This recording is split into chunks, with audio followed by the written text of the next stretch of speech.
Earlier India was always looking at these big foreign leaders or superpowers, when would they come, or they would always hyphenate between India and Pakistan. Clinton did it and so many others did it. Now they need India, they need to project the association as much as we do, perhaps more. In that sense, I think this is the optics of this visit I'm putting much higher than what would be achieved on paper. Of course, Russia is a trusted friend. Of course, instead of the FTA that we are signing left and right with every country, we have what is called the Eurasian Economic Union, and we're trying to have an FTA with that. But why do you say the optics will be more than the substance? Because for Trump, he sees what he believes, and he wants to bully every other country into doing that. This is our opportunity to make him believe what he sees. And I think it's very important for two reasons. First of all, I completely echo what General Pandey said. It's ridiculous that the ambassadors of all these Western powers in India are writing all these articles.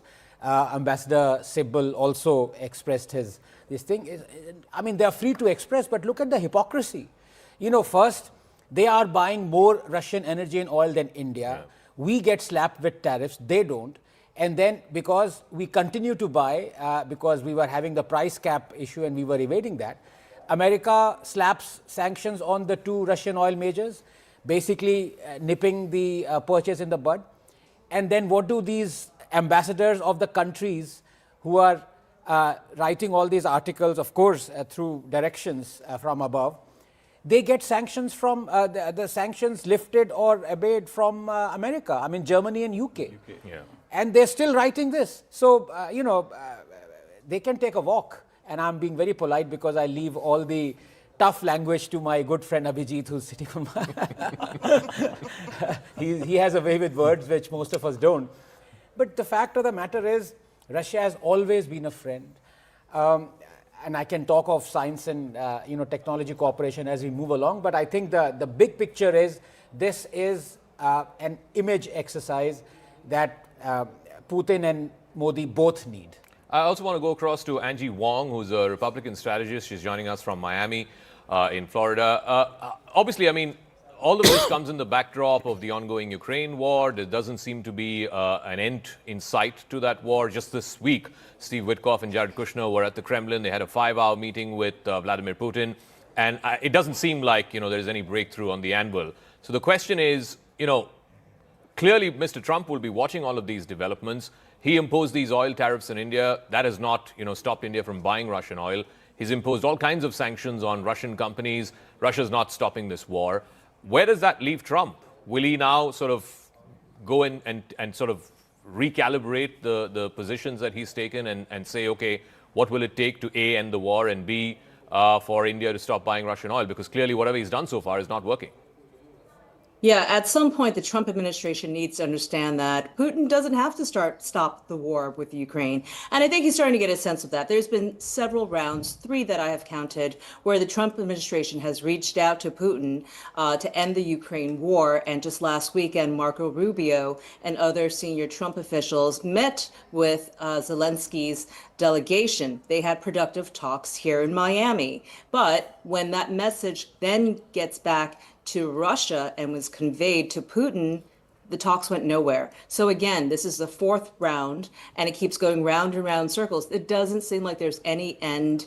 To my mind, I don't see it happening. I think Putin is certainly looking to buy time. Putin certainly does not want to be bullied by President Trump or Europe. And that's what these talks and this meeting, these 2 days meetings between Putin and Modi, that's what I'm looking for. I'm looking for signals of what Putin is doing here. And every signal that we've seen early on from this visit tells me that Putin wants to continue to fight in the Ukraine war by opening up new shipping channels with India that bypasses Europe, for example, and goes through Japan, for example. So they're looking at ways of bypassing their adversaries, meaning Putin's adversaries, and as your panelist had just said, looking to stick it to Trump. Trump is watching this very, very closely, watching for any sort of signals of what Putin might be doing next. Abhijit, the only problem there is Trump wants the Nobel Peace Prize, and this is the only outstanding war. I mean, if he can't foster a peace, then he doesn't get the prize. Well, he can win the prize different ways, right? I mean, he doesn't have to solve every single world war. He's already done phase one.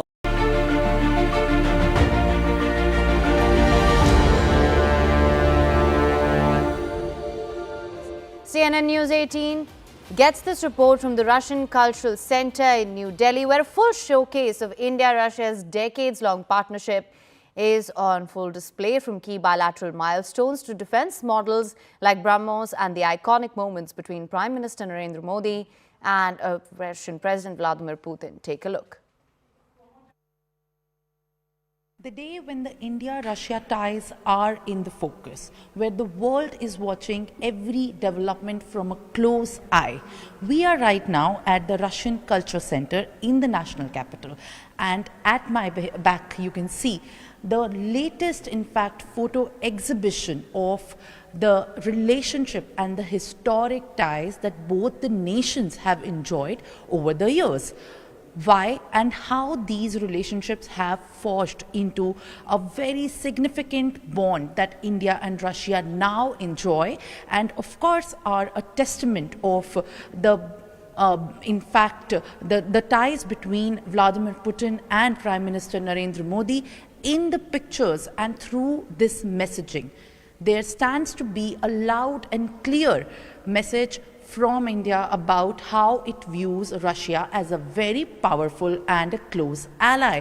As you can see, in the years that have passed by, there are pictures of Russian President Vladimir Putin and Indian Prime Minister Atal Bihari Vajpayee, who have attended the signing ceremony of the Declaration on the Bilateral Strategic Partnership in the year 2000. From the year 2000 to this point, and even before that, how the bilateral ties have strengthened and blossomed. We believe that our leaders has very strong and warm relationships. It's very important for leaders of such great countries to understand each other and to find the common points. India and Russia are partners in different platforms, international platforms like BRICS, like CIS and others, of course G20 as well.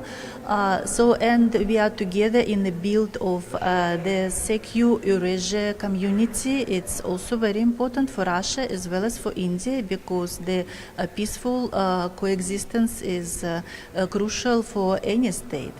Of course, regarding the relations, you know that India and Russia has the strategic partnership, very privileged strategic partnership.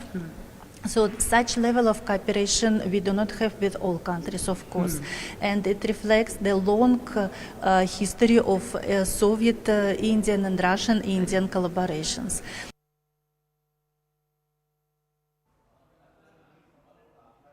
All right, Russian Vladimir Putin's visit to India has significant implications for the India-Russia relationship.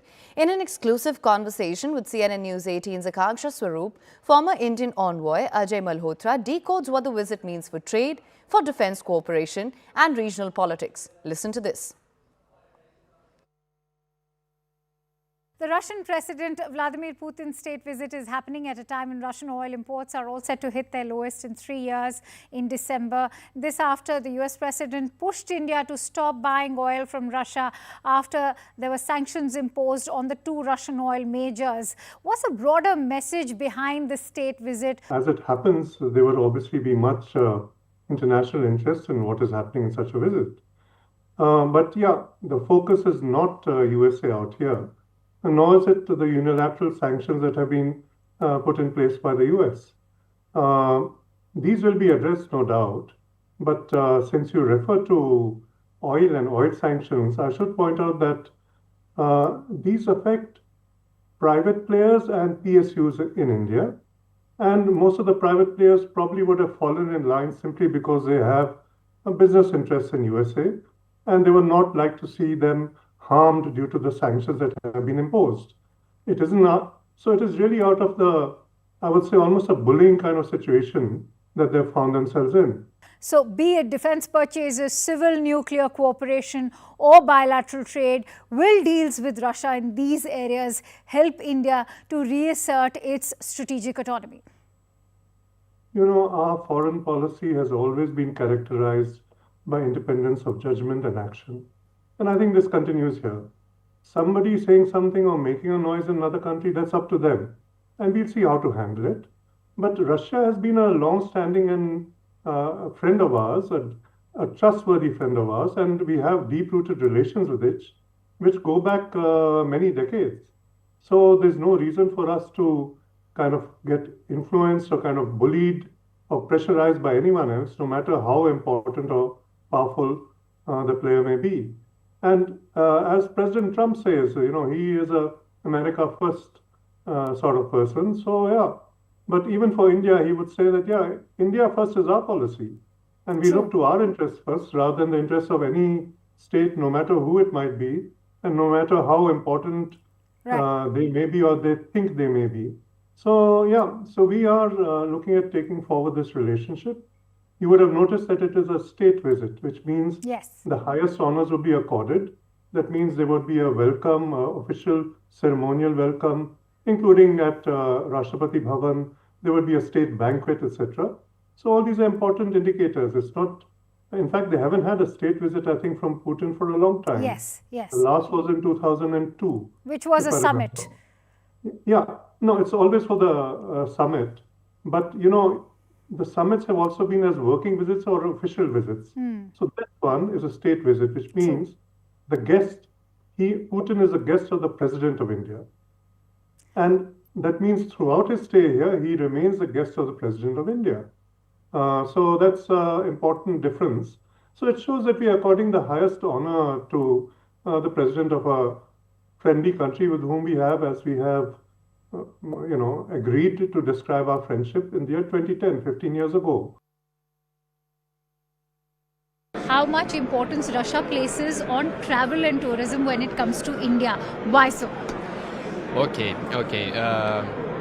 First of all, I need to tell about our company a little bit. We are Fun and Sun, biggest tour operator in Russia, and we decided to grow new destination like India. Of course, our tourists are ready to travel to Goa, but now we want to launch different places for them, invite people to Delhi and different places with a big history and big heritage. And I hope people will be love that like me. You mentioned Delhi. Apart from Delhi, any other cities or states that you are looking to go to in and capitalize on in India? Not now, but in future. I hope in next 2 years, I think we will be ready. And first of all, it depends from Indian Airlines too, if they're ready to launch new flights to Moscow, to different Moscow city. I hope. One quick word on Prime Minister Modi and President Putin's friendship. Yeah. Would you like to say anything? Yes, it's beautiful. I hope it will be all time. And I decide. I guess it is very important for all of our countries and important for all of our world. Russian President Vladimir Putin is in India for his 2-day state visit, and Prime Minister Narendra Modi has set the tone by personally receiving him at the airport, a rare protocol break. The two leaders shared a warm handshake, a hug, and even rode together before a private dinner at the Prime Minister's residence. Prime Minister Modi also gifted Vladimir Putin a Russian edition of the Bhagavad Gita, saying its teachings inspire millions, a gesture underscoring the cultural warmth as both sides now look to reset ties for the future. Today, the spotlight shifts to diplomacy and business. Vladimir Putin will receive a ceremonial welcome at Rashtrapati Bhavan, visit Rajghat, and then hold delegation-level talks with Prime Minister Modi at Hyderabad House, followed by interactions with India's top corporate leaders as well. As you know, there's lots on the agenda when it comes to the relationship between the two countries. We are also potentially looking at a no-limits partnership between Russia and India. Of course, it remains to be seen what sort of strategic autonomy and strategic deals are on the agenda here and what sort of breakthroughs we can expect and bilateral agreements that come out of this very crucial visit. Let's talk about why India and Russia click. A crisis-born trust. Russia supported India in 1971. Kashmir vetoes and Cold War crisis defense routes are at the heart of this very important relationship. More than 50% of India's military equipment is Russian origin. Civilizational affinity, old civilizations with independent worldview and shared distrust of Western hegemony. These are some of the elements that have brought the two nations together. They both hold long memories of Western pressure and sanctions. Energy and pragmatism at this point continue to dominate this relationship. Now, discontinued Russian oil, India secured its energy needs. The China factor is also an important element, and India is a major ally for Russia beyond Beijing. However, what sort of complexities that dynamic adds to this relationship, that is something that people will be closely keeping a watch on as well. Today, there are several bilateral engagements and delegation-level talks which are planned for Russian President Vladimir Putin. There you can see the visuals on your screen as well. For more on this, we're now being joined by Michael Rubin, Senior Fellow, American Enterprise Institute from Washington, D.C. Also with us is Prabhu Dayal, former diplomat.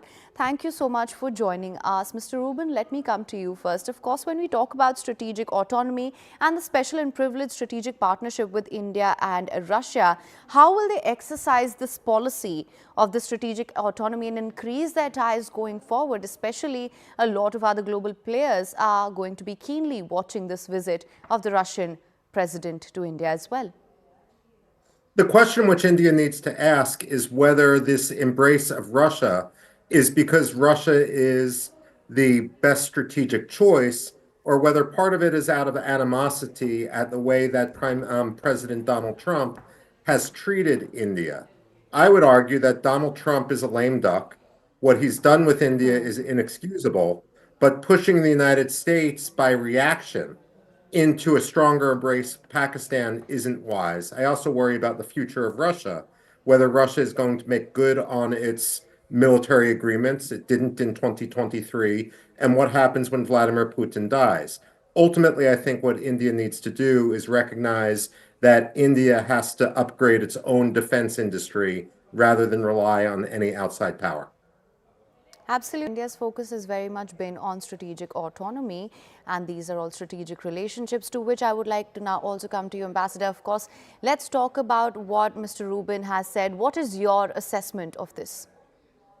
Well, I heard with great interest the remarks of Mr. Rubin, but let me point out that contrary to what he said, it is not India that has driven the United States closer to Pakistan. The United States has, for its own reasons, been drawing closer to Pakistan, despite the fact that it raises concerns in India on a variety of issues. Now, let me mention that Mr. Rubin very rightly said that India needs to indigenize its defense industry. And that is what we are trying to do. We have this program of Make in India, and we are trying to strengthen our defense manufacturing capability.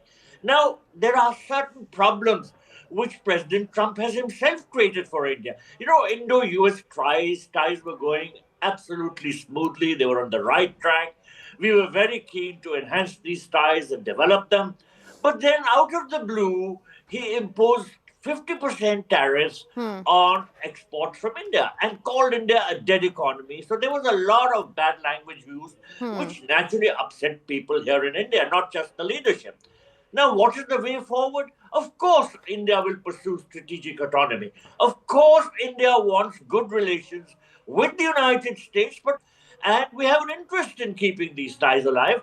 Of course, there are risks we run. For instance, increased defense purchases are likely to attract adverse attention of President Trump. There is also talk in the US media about CAATSA sanctions, which were waived for India when India first went in for the S-400 missile anti-defense system. There are risks in the relationship, but these risks have to be taken because President Trump is mounting so much pressure on India that certainly it puts us in great discomfort. Right. Mr. Rubin, let me just bring you in there as well. We are also somewhat seeing a sort of geopolitical realignment here. Would you say that's true?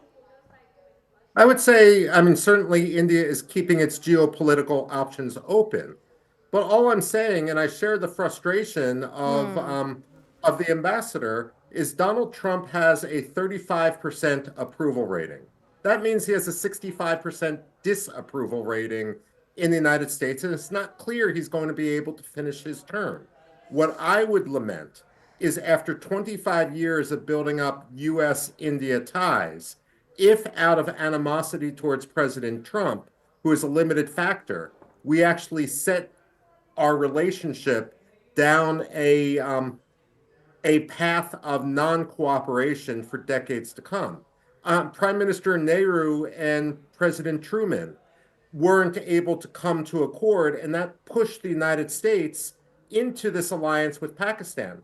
Now, where I actually disagree with the ambassador is that no one understands what Donald Trump sees in Pakistan. Pakistan is a terror state. It's a failed state. And perhaps Donald Trump was bribed. Perhaps something else is going on. But ultimately, this is where India can rely on Congress. And India should be calling people like President George W. Bush and Barack Obama, both of whom were instrumental in building up the relationship, to come to New Delhi and to show Indians that Donald Trump doesn't represent all Americans. He's an anomaly. He's not the permanent face of the United States. Mr. Rubin, you rightly said Donald Trump is a limited factor here, and India understands that very well as well. When we talk about the relationship between India and Russia, there's historical and cultural context to that also. That being said, are you hoping for any major breakthroughs during this visit of the Russian president to India? What would you be looking out for? What would be very nice would be if Prime Minister Modi would assume the rightful place of India on the world stage and perhaps use his good offices to mediate between Russia and Ukraine in a much better way than someone like Donald Trump is capable of doing. India really underperforms on the world stage diplomatically, and I lament that because India could be doing far more if it realized just how positive its reputation was and how it can bring so many disparate states together, the United States and Iran, Russia and Ukraine, and so on and so on and so forth. All right, noted. We hear you now. Ambassador Dayal, let me just come to you on that question as well. How do you view the evolution of the relationship between India and Russia in the backdrop of what is happening between India and the United States and, of course, the war in Ukraine as well? Well, I would like to evaluate first the historical evolution of the relationship between India and the United States, which would help us to better understand the evolution of the relationship between India and Russia. You know, India and the United States are natural allies. We are both democracies. India is the world's largest democracy. The United States is the world's oldest democracy. We are both multicultural, multiracial, multi-religious. But unfortunately, what was happening when India became independent was that the US was emphasizing either you are with us or you're against us. India wanted to pursue strategic autonomy. And that is why India became a major player in the non-aligned movement. Now, the United States misperceived it because, as I said, its view was either you are with us or you're against us. So non-alignment was perceived by the United States as hostile. That drove India towards Russia because the United States was strengthening its relations with Pakistan, including defense ties, which were being cultivated with dictatorships like that of General Ayub Khan. And all this was harming India. So India developed closer relationship with the Russians because it needed to offset the dangers which were developing on account of the Pakistan-US relationship. Now, let me carry on just by one or two other points. Mr. Rubin said that we must realize that Donald Trump is a lame duck president. How do we factor that in? It is for the American people to decide who is effective in their foreign policy establishment, who is not. Right. He said we should reach out to Congress. The Congress has been powerless because these 50% tariffs which have been imposed in India and which are hurting our exports as also our economy have not happened with any sort of congressional intervention. As the president has done and the Congress has failed to do anything. So we have to factor in our own geopolitical independence and pursue strategic autonomy, which we are trying to do. Ambassador, we hear you. Of course, I'm also now being joined by my colleague Siddhant Mishra, with us Akanksha Swaroop, Simran Babbar and Arun Dhanta. Thank you so much all for joining us. Simran, let me just come to you. Of course, there is going to be a focus on the strategic and privileged partnership here. We are potentially looking at a no-limits partnership between India and Russia. I'm sure you heard what our esteemed guests were also saying. How much of a factor do you think the United States is here? And what sort of breakthroughs are we expecting during this visit?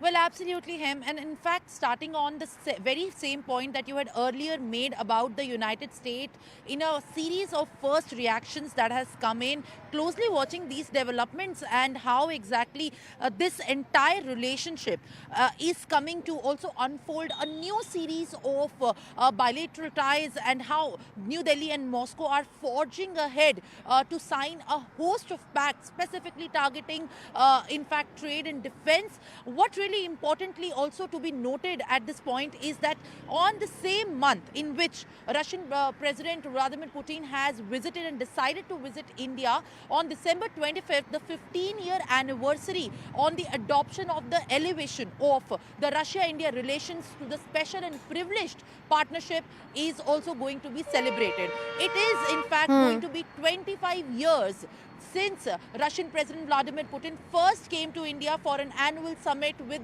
then Atal Bihari Vajpayee as the Prime Minister, and now where we stand is also a huge testament of how over these years, starting from the Soviet Union era as well, now the relationships have transformed themselves into the partnership that has stood the test of time.